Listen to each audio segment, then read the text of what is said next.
हम चर्चा करने वाले हैं एक नई किताब पर, जो कि परशुराम जी के जीवन पे प्रकाश डालती है।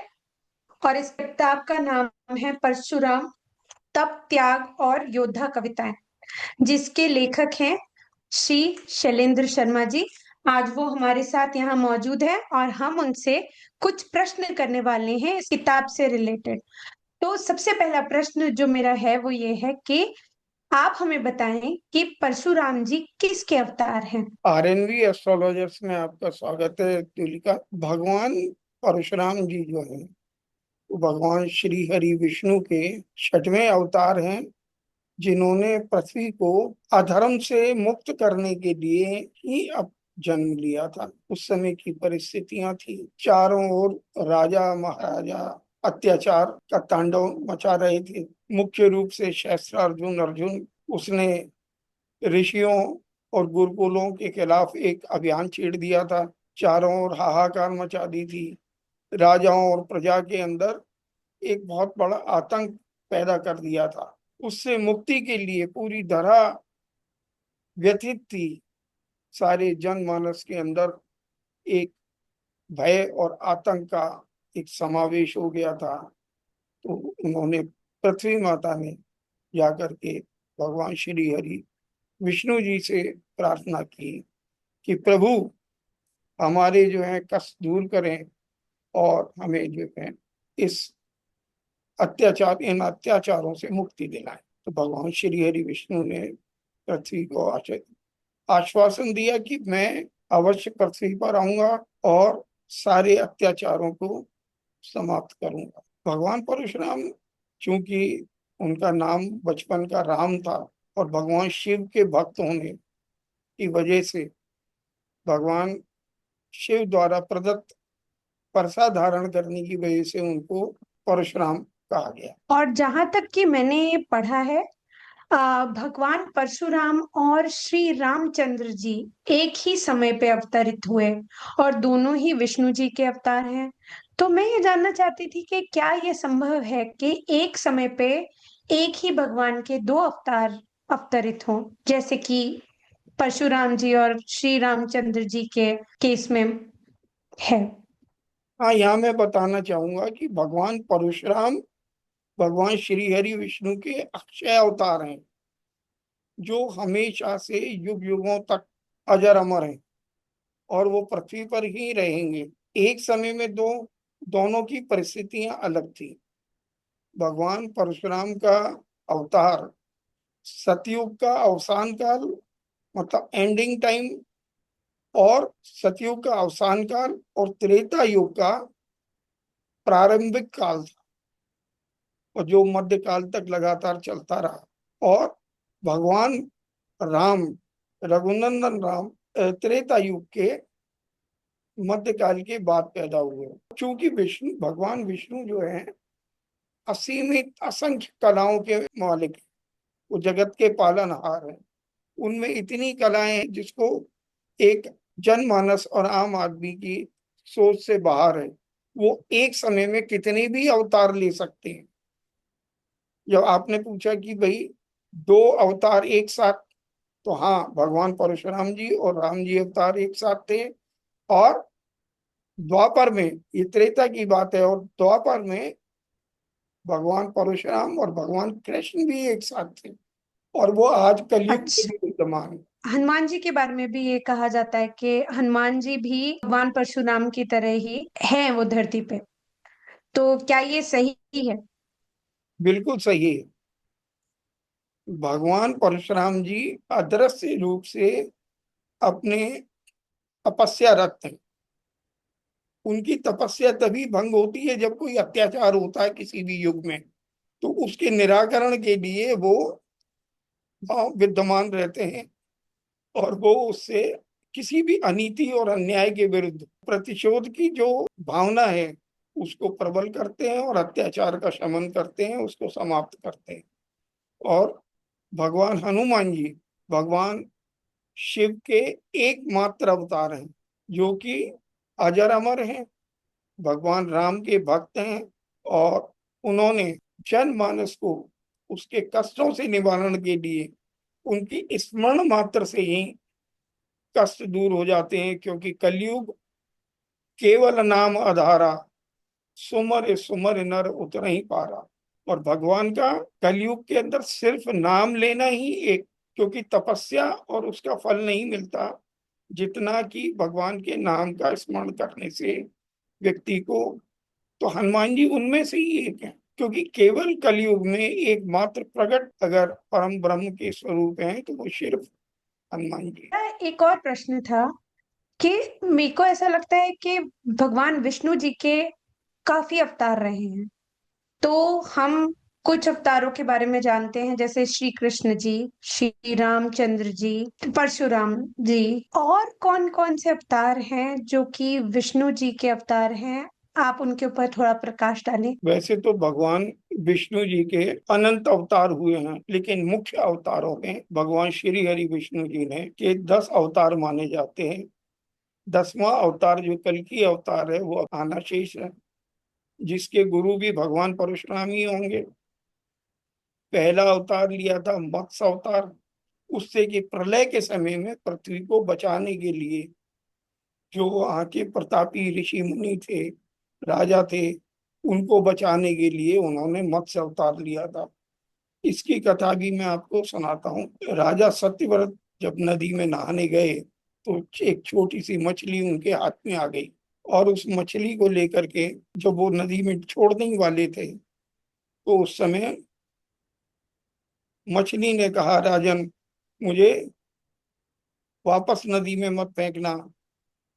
तो राजा सुन करके बहुत अचंभित हुआ, और उसने ले जा करके अपने तालाब में, जो राज्य का तालाब था उनका, उसमें ले जा करके उस मछली को छोड़ दिया।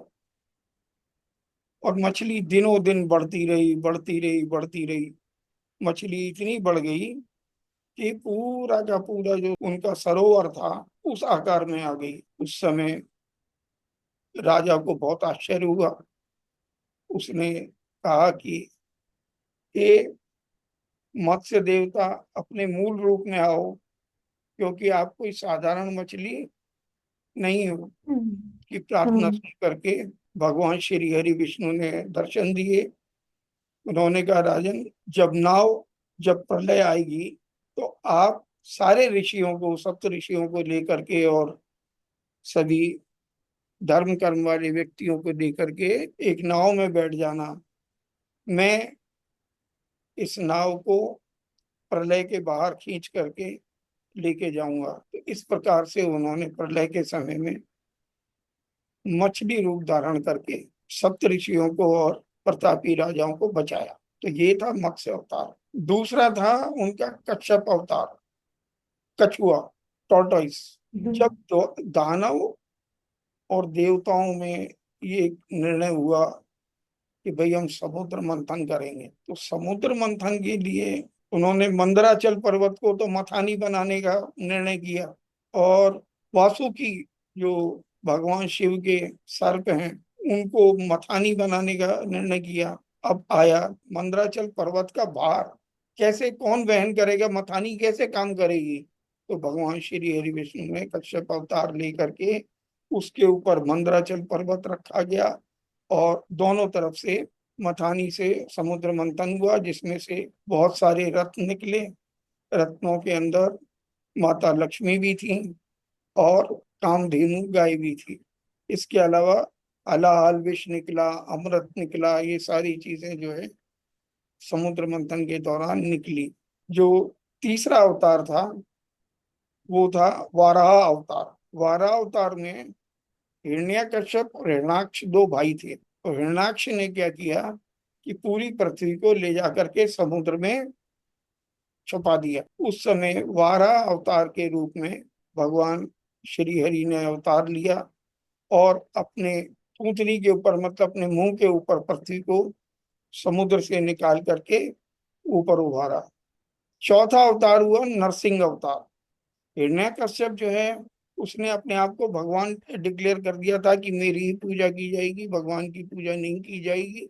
और उसने लोगों पे अत्याचार करना शुरू किया, और अपने पुत्र प्रहलाद पर भी उसने तरह तरह के असंख्य अत्याचार किए। ऐसे समय में उसने ब्रह्मा जी की तपस्या करके पहले अवतार प्राप्त कर लिया था कि न मैं अंदर मरूं न बाहर मरूं, न आदमी से न पक्षी से न किसी राक्षस से न देव से न दानव से, सुबह न शाम दिन न रात, मैं अंदर न बाहर कहीं मरूं नहीं। तो ऐसी स्थिति के अंदर भगवान ने नरसिंह अवतार लिया, जो आधा मनुष्य और आधा सिंह का अवतार था, और खंबे से प्रकट हुए। और उसका देहली पर संध्या के समय, न दिन था न रात थी, उसका वध करके प्रहलाद को उन सभी कष्टों से दूर किया और पूरी पृथ्वी जो है वो पाप मुक्त किया। पांचवा अवतार था वामन अवतार। भगवान विष्णु ने वामन अवतार क्यों धारण किया कि प्रहलाद के पौत्र थे राजा बलि। राजा बलि प्रताप प्रहलाद के पौत्र थे। उन्होंने पूरी पृथ्वी को, मतलब इतने ही जब तब पूजा पाठ करते थे कि उन्होंने स्वर्ग पर अधिकार कर लिया था। स्वर्ग को देवताओं को वापस दिलाने के लिए भगवान श्री हरि विष्णु ने वामन अवतार धारण किया। राजा बलि बहुत दानी थे और वो किसी भी को भी दान देने से, याचक को दान देने से पीछे नहीं हटते थे। ऐसे समय में वामन अवतार धारण करके भगवान श्री हरि विष्णु उनके पास गए और 3 पग धरती उन्होंने उससे मांगी। तो राजा बलि ने कहा मांगो विप्र, तो उन्होंने कहा मुझे केवल 3 पग धरती चाहिए। शुक्राचार्य के बहुत मना करने के बाद भी राजा बलि अपनी दानवीरता के उससे पीछे नहीं हटे। एक पग में उन्होंने पृथ्वी, दूसरे में स्वर्ग, सभी को नाप लिया। तो उन्होंने कहा तीसरा पैर कहाँ रखूं, तीसरा पग कहाँ रखूं, तो उन्होंने कहा मेरे सिर पे रख। तो जैसे ही भगवान श्री हरि ने उनके सिर पर पैर रखा तो वो पाताल चले गए और पाताल लोक में के राजा हो गए वो। और आज भी पौराणिक मान्यताएं हैं कि राजा बलि को 6 महीने के लिए इंद्र का सिंहासन मिलता है और माता लक्ष्मी पाताल में निवास करती है। ये जितने भी अवतार थे, पांचों अवतार, ये सिर्फ एक उद्देश्य की पूर्ति के लिए थे। छठवां जो अवतार हुआ भगवान परशुराम का, ये अक्षय अवतार कहलाता है। ये युग युगों तक रहेगा और पूर्ण अवतार है। सातवां अवतार भगवान राम का, जिन्होंने रावण और सभी राक्षसों का वध किया और पृथ्वी पर मर्यादा की स्थापना की, धर्म की स्थापना की। त्रेता के बाद आता है नंबर द्वापर का। द्वापर में भगवान कृष्ण अवतार। भगवान कृष्ण ने पैदा होते ही चमत्कार करने शुरू कर दिए और कलयुग का अवतार अभी आना शेष है। इस तरीके से, हाँ, भगवान कृष्ण के बाद पैदा हुए भगवान बुद्ध। इसलिए भगवान बुद्ध ने, भगवान राम, भगवान कृष्ण और भगवान बुद्ध तीनों राजकुलों में उत्पन्न हुए। भगवान बुद्ध ने अपनी तपस्या करके एक बोध प्राप्त किया, ज्ञान प्राप्त किया, और ज्ञान प्राप्त करने के बाद में वो बुद्ध हो गए। और भगवान कल की अवतार भी आना शेष। तो मैंने आपकी पुस्तक को जब मैं पढ़ रही थी तो मैंने ये देखा कि उसमें ये लिखा है कि श्री विष्णु ने माता लक्ष्मी को श्राप दिया, पर क्यों? हाँ, ऐसा है। क्यों दिया उन्होंने? हर घटनाक्रम, जितनी भी घटनाएं घटित होती हैं वो सब भगवान की इच्छा से ही घटित होती हैं। और हर घटना के पीछे कोई ना कोई कारण होता है, समाज कल्याण होता है। एक बार की बात है, बैकुंठ में राजा रेवंत अपने घोड़े पर सवार होकर के, जो उनका घोड़ा बहुत सुंदर था, सवार होकर के भगवान विष्णु के दर्शन करने के लिए पहुंचे, माता रानी के दर्शन करने के लिए पहुंचे। तो उनके घोड़े को देख करके माता लक्ष्मी जो है बहुत प्रसन्न और मोहित हो गई। वो देखने लगी कि इतना सुंदर घोड़ा। भगवान विष्णु के बार बार उनको संबोधित करने के बाद भी वो नहीं सुन पाई। भगवान विष्णु ने माता को श्राप दे दिया कि जाओ तुम घोड़ा योनि में जन्म लो, घोड़ी बन जाओ। अब माता लक्ष्मी को श्रापवश घोड़ी बनना पड़ा। ये तो बहुत कष्ट की बात थी। वो उन्होंने भगवान शिव की बहुत तपस्या की और भगवान शिव को प्रसन्न किया और उनसे कहा कि आप मुझे इस योनि से मुक्ति दिलाएं। भगवान शिव ने कहा कि मैं श्राप का असर खत्म नहीं कर सकता, हाँ इसका असर कम जरूर कर सकता हूं। तो माता लक्ष्मी ने कहा कि मुझे बताइए कि मेरे को क्या करना चाहिए। तो आशुतोष भगवान शिव ने उनको पुत्रवती होने का आशीर्वाद दिया। उन्होंने कहा आपने आशीर्वाद तो दे दिया, लेकिन आप श्री हरि को मनाइए कि जब तक वो नहीं आएंगे तो संतान कैसे होगी। तो भगवान शिव ने भगवान विष्णु को मनाया और उनसे कहा कि मेरी प्रार्थना स्वीकार करें, और माता कष्ट में है। तो भगवान विष्णु ने भगवान शिव जी की बात मान करके घोड़ा योनि में जन्म लिया, क्योंकि भगवान शिव ने कहा था कि अगर आपकी एक संतान हो जाती है तो आप इस श्राप से मुक्त हो जाएंगी। भगवान विष्णु भगवान शिव से एक संतान हुई, और भगवान माता लक्ष्मी और भगवान विष्णु तो अपने वैकुंठ को चले गए। जो संतान हुई वो राजा यह के पास जाकर के वो वंश है वंश कहलाया। कौन सा वंश? राजपूतों में है वंश कहलाया। और माता लक्ष्मी और भगवान विष्णु वापस वैकुंठ चले।